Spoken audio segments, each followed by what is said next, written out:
Hola, estamos transmitiendo por FM 87.9, Radio Puñenhue, para Villa La Angostura. En esta ocasión vamos a escuchar un podcast del ciclo Pensar la Patagonia. Este podcast es de divulgación histórica y social producido por Silvio Winterbaum. También les invitamos a asistir a los talleres que Silvio estará realizando en esta zona de la Patagonia. El 20 de mayo visitará la escuela de Cushing, Manzano y Villa Traful para trabajar con estudiantes. Del 21 al 23 de mayo estará dando una capacitación a docentes sobre enseñar ciencia social. La misma es abierta y gratuita para todos los docentes. El 21 y 22 nos estará visitando y realizando actividades en la escuela de Villa La Angostura. Todo es abierto y gratuito para nuestra localidad. No te lo pierdas. Hoy escucharemos el podcast YPF y el petróleo en Comodoro Rivadavia, que pertenece al capítulo 5 de la primera temporada.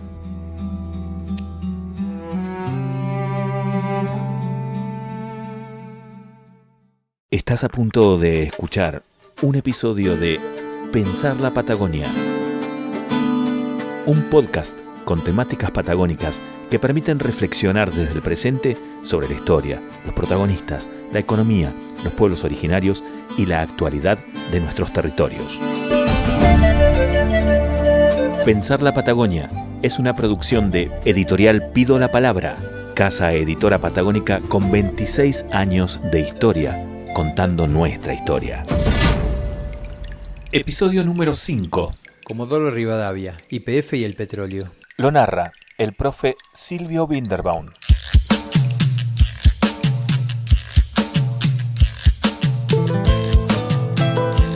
Francisco Pietrovelli fue un inmigrante que llegó contratado para la construcción del ferrocarril que uniría Puerto Madryn con Rawson, y finalmente se instaló en la colonia galesa.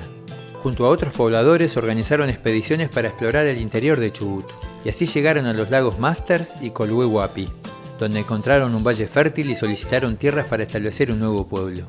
Allí se fundaría, en 1897, la colonia Sarmiento.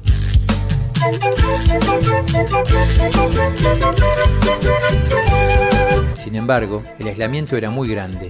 Las grandes distancias al puerto de Camarones dificultaban el abastecimiento y el traslado de su producción. Por ello, decidieron crear otro puerto más cerca, en Radatili. A pocos kilómetros de allí, Pietrovelli, buscando un mejor lugar para la llegada de los barcos, instaló el primer galpón que daría origen, en 1901, a Comodoro Rivadavia. El nuevo pueblo recibió, en 1902, al primer grupo de inmigrantes boers, granjeros, descendientes de holandeses y franceses que venían de Sudáfrica escapando de una guerra en su país.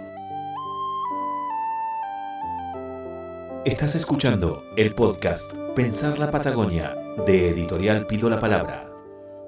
No se trataba de simples campesinos, sino de profesionales ya formados en las tareas agrícolas y ganaderas, algunos de ellos con dinero, herramientas y materiales que trasladaron a la Argentina.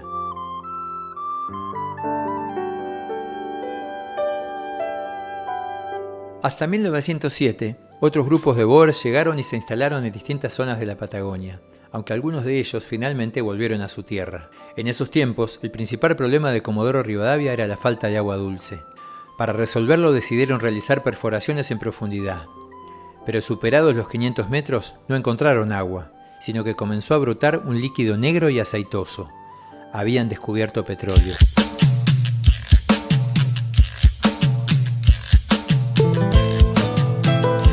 El descubrimiento de lo que sería el primer pozo petrolero argentino transformaría el pueblo en una ciudad.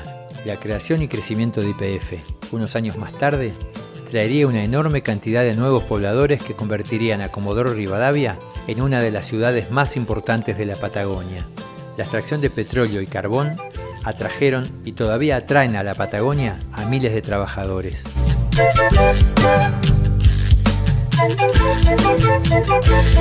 A partir del descubrimiento de petróleo en 1907, pero sobre todo de la creación de yacimientos petrolíferos fiscales en 1922, Comodoro Rivadavia fue el destino de muchas familias que se instalaron en barrios construidos por la petrolera estatal. Algo similar ocurrió en las tierras de YPF en Plaza Huíncul, en Neuquén. Algunos pueblos del norte de Santa Cruz también crecerían con el aporte migratorio de los trabajadores petroleros. Es el caso de Cañadón Seco, a partir de 1944.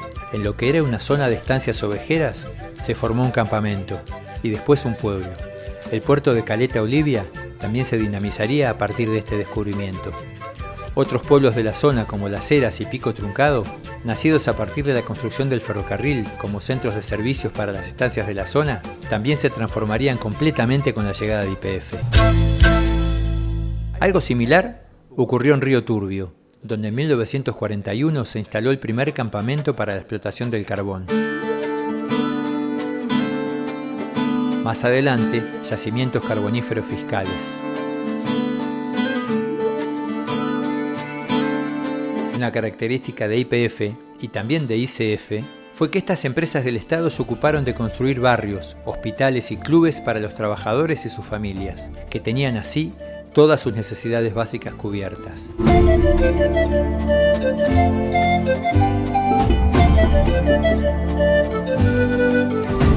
Hacia 1950, los trabajadores de YPF tenían en general un fuerte sentimiento de pertenencia a la empresa y entendían su trabajo como un aporte a la defensa de la soberanía nacional. Toda su vida y la de sus familias giraban alrededor de la empresa. YPF les ofrecía un buen salario, vivienda, servicios de salud, proveeduría, cine. Pero no todos vivían en los campamentos y barrios con sus familias. Algunos habían llegado a la Patagonia desde muy lejos y solo veían a sus seres queridos en vacaciones. Los barrios eran diferentes según fueran para los gerentes, los capataces o los obreros. Había también pabellones para trabajadores solteros.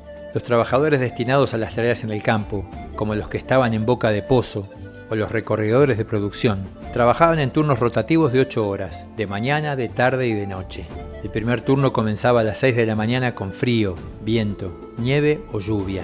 El viento, con las piedritas que se pegaban en las caras de los trabajadores sin poder impedirlo, era, y es todavía hoy, particularmente molesto.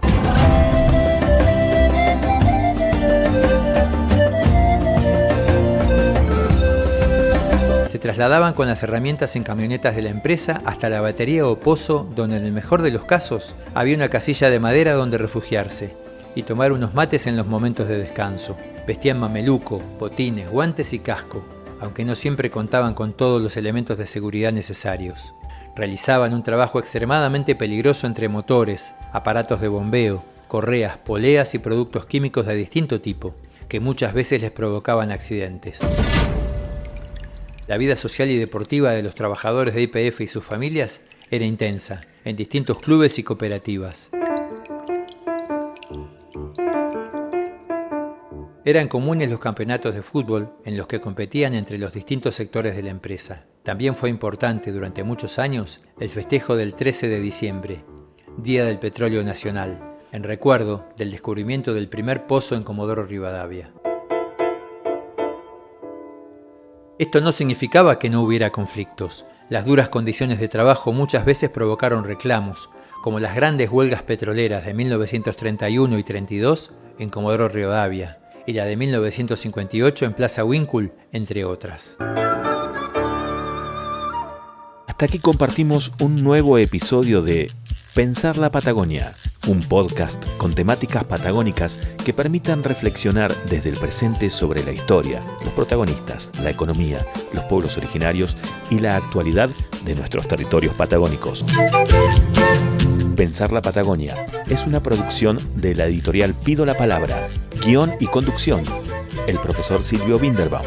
Producción general, edición de sonido y locución, ¿quién te habla? Fernando Barraza. Todos los títulos de nuestra editorial se encuentran en nuestra web, enseñarlapatagonia.com.ar, y en nuestras redes sociales. Pido la Palabra, YouTube, Facebook e Instagram. Allí es posible acceder al catálogo y a bibliografía y videos de libre acceso sobre los más diversos temas de nuestra agenda, que es, por supuesto, la de nuestros territorios. Hasta un próximo episodio. Nos volvemos a encontrar dentro de muy poco por esta misma vía. Lo escuchaste por FM 87.9 Radio Puñenhue.